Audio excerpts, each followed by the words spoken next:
Over the years, I've heard many objections to the ontological argument, yet they all seem to fail at proving that maximal greatness is an impossible property. In this video, I'm going to refute the 7 most popular objections to the argument. However, before I get started, I want to be clear. This argument does not assume that existence is a property, which was one of Immanuel Kant's objections. Alvin Plantinga demonstrates this in his version of the argument. Now, if you don't know much about the modal ontological argument, I would recommend stopping here and watching the video I have on it. Now, if you already understand this version of the ontological argument, then you know that I don't need to prove that God exists. All I need to do is defend premise 1 of the ontological argument, because the other 4 follow modal logic and are not disputed. So all I need to show is that it is possible for a maximally great being to exist. With that out of the way, I want to touch on the first objection, which is the omnipotence paradox. Now, if you already watched my other video introducing the ontological argument, you know I already talked about this. But I want to take a quick excerpt from that video and put it here just to mention it. It is most commonly presented like this. Can God create a stone so heavy that even he can't move? If God cannot create the stone, then he is not all-powerful. But if God can create the stone and can't move it, then he is still not all-powerful. Therefore, the idea of God is impossible. However, this attempt is debunked in the question itself as a logical absurdity. Asking can an omnipotent being create a stone so heavy even he can't move implies that omnipotence is defined as able to do the logically impossible, which is not consistent with the definition of omnipotence. No one who believes in omnipotent God believes God can do the logically impossible. The Bible has verses that state it's impossible for God to do certain things. Asking the question is like asking, can an omnipotent being create a square with 3 sides? Or can an omnipotent being tell you the shape of purple? Or can an omnipotent being tote an 11? It's just gibberish. All these questions. Because I already covered this, I don't want to spend too much time on it. For a longer explanation, check out my first video. Now, the second argument used to show that God can't exist is the logical problem of evil. David Hume is most famous for presenting it. Here's how it goes. The world is filled with pointless evil. Now, there may be a God that is all good, but not powerful enough to stop it. Or there may be a God that is all-powerful, but not good enough to want to stop it. Therefore, there is no all-powerful, all-loving God. However, within academia, it is generally agreed upon that Plantinga's free will defense has shown that such a God can logically exist.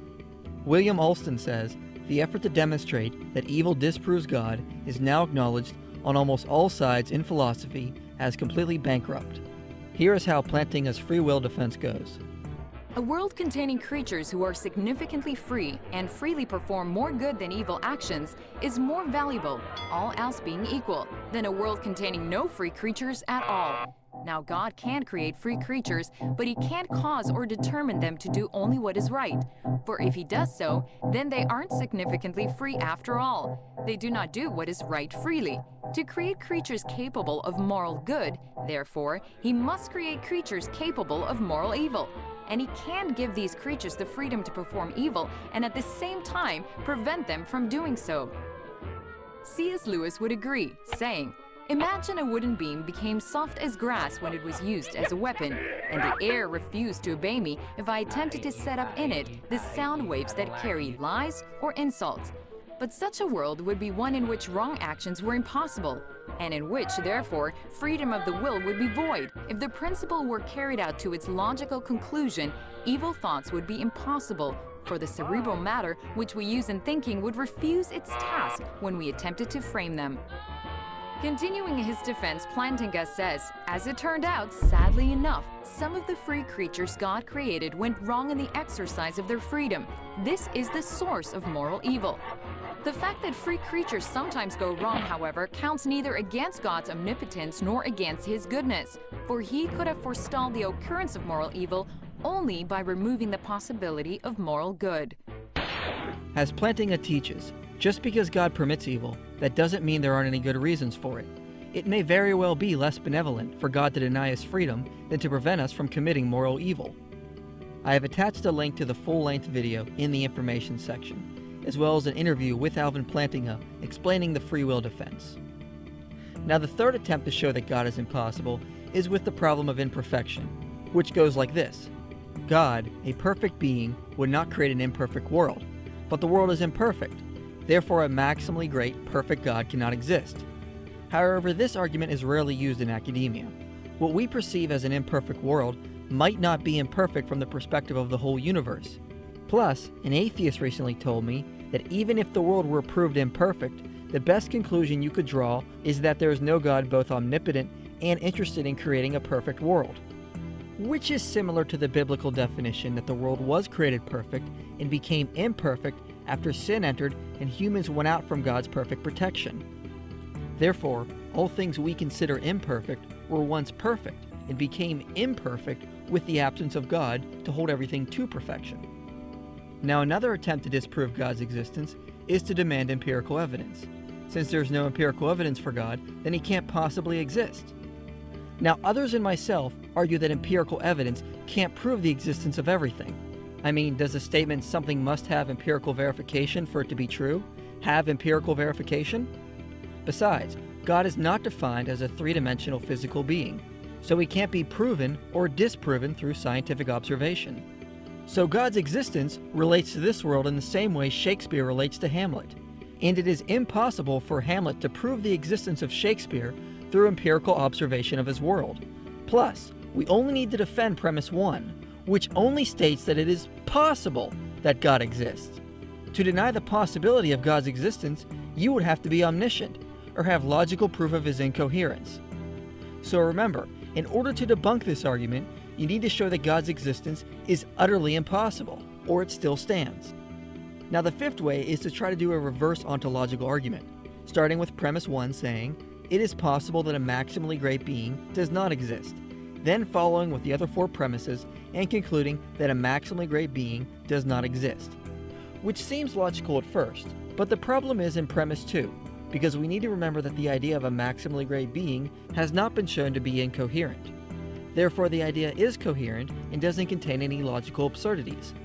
Therefore, a maximally great being isn't impossible and can exist in some possible worlds.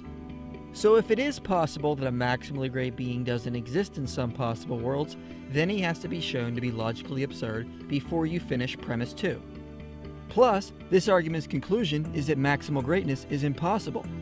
But the modal perfection argument developed by Robert Madel establishes that maximal greatness is a possible property. Here's the easiest way I found to explain this argument. 1. If a property is a great-making property, its negation is a lesser-making property. Makes sense so far. 2. Great-making properties do not entail lesser-making properties. Makes sense, because how could a great-making property be a great-making property if it required flaws? 3. Maximal greatness is the greatest of all great-making properties. Therefore, maximal greatness cannot entail its negation of non-maximal greatness. Now, number 3 is important, because in modal logic, it is perfectly reasonable for a property that is logically impossible to entail its opposite. Take, for example, square circularity. Since square circularity is an impossible property, then all things must negate square circularity, meaning everything entails non-square circularity. But if everything entails non-square circularity, then we must include all impossible properties as well, which means square circularity entails non-square circularity. So, if we conclude that maximal greatness is an impossible property, then all things must negate maximal greatness. Therefore, all things entail non-maximal greatness, including impossible properties such as maximal greatness. Therefore, maximal greatness entails non-maximal greatness. But looking back at the modal perfection argument, we see that maximal greatness cannot entail its opposite, because great-making properties, such as maximal greatness, cannot be great-making properties and entail flaws from lesser-making properties. That would be logically absurd. Plus, maximal greatness is perfection, and if perfection is logically absurd, then we cannot adequately define things like evil, hate, and ignorance as imperfections. I mean, someone could define ignorance as a great-making property, along with intelligence, which would be incoherent. Therefore, if maximal greatness is a possible property, then in some possible world there is a being with maximal greatness. And then modal logic shows us that a maximally great being exists. So from there, the sixth attempt to debunk the ontological argument is to claim that with the same modal logic that a maximally great physical being could exist, like a maximally great unicorn. But the problem with this is that physical beings require space to exist, and modern cosmology teaches that all matter once existed as a singularity. and no physical being could exist in such a state. Therefore, physical beings cannot be maximally great, because there was a time and a place that existed without physical beings. The last objection I will cover is the claim that there could be other maximally great beings, such as quasi-maximally great beings, that also exist along with God. However, if we conclude that a maximally great being exists, then we also have to conclude that there can only be one maximally great being, because if multiple beings were omnipotent, then their wills would conflict. If one omnipotent being in a possible world creates unicorns, another omnipotent being in the same world could make it impossible for unicorns to exist, and you would be left with a logical absurdity. Therefore, there can only be one omnipotent being, which is the one we call God. But how do we know that the one omnipotent being is all good and not all evil, such as the argument that God is really a cosmic sadist? Well, C.S. Lewis has shown that it is logically impossible for someone to be evil just for the sake of being evil. In reality, we have no experience of someone being evil just to be evil. The closest we can get is cruelty. But in reality, people are only cruel to gain something, such as power, pleasure, or safety. But these are not evil. They are good to have.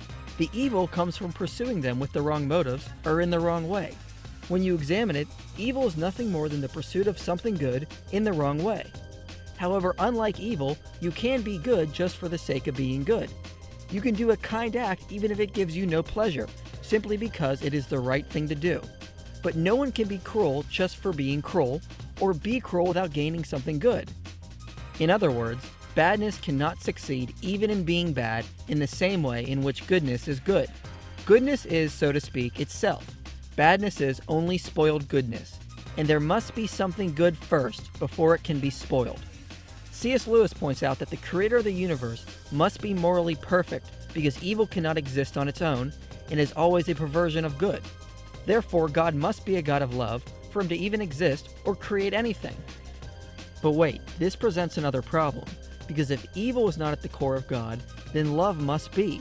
But how could God be necessarily loving? Because love is an action that is expressed between two people, and God is the only being that existed by himself before he created anyone else. So God cannot be loving in all possible worlds, since there was a time and a place when he couldn't love anyone but himself. Therefore, he cannot be maximally great or a creator. Well, I don't know how other religions can answer this, but in Christianity, we know God revealed himself as a triune God, one being that is three persons coexisting together. Therefore, the Trinitarian God of the Bible can be a God of love, because each member of the Trinity loves and needs one another.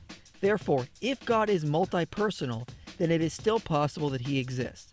And if it is possible that God exists, then God exists in some possible worlds, and if God exists in some possible worlds, then God exists in all possible worlds, meaning God exists in the actual world, and if God exists in the actual world, then the triune God of Scripture exists.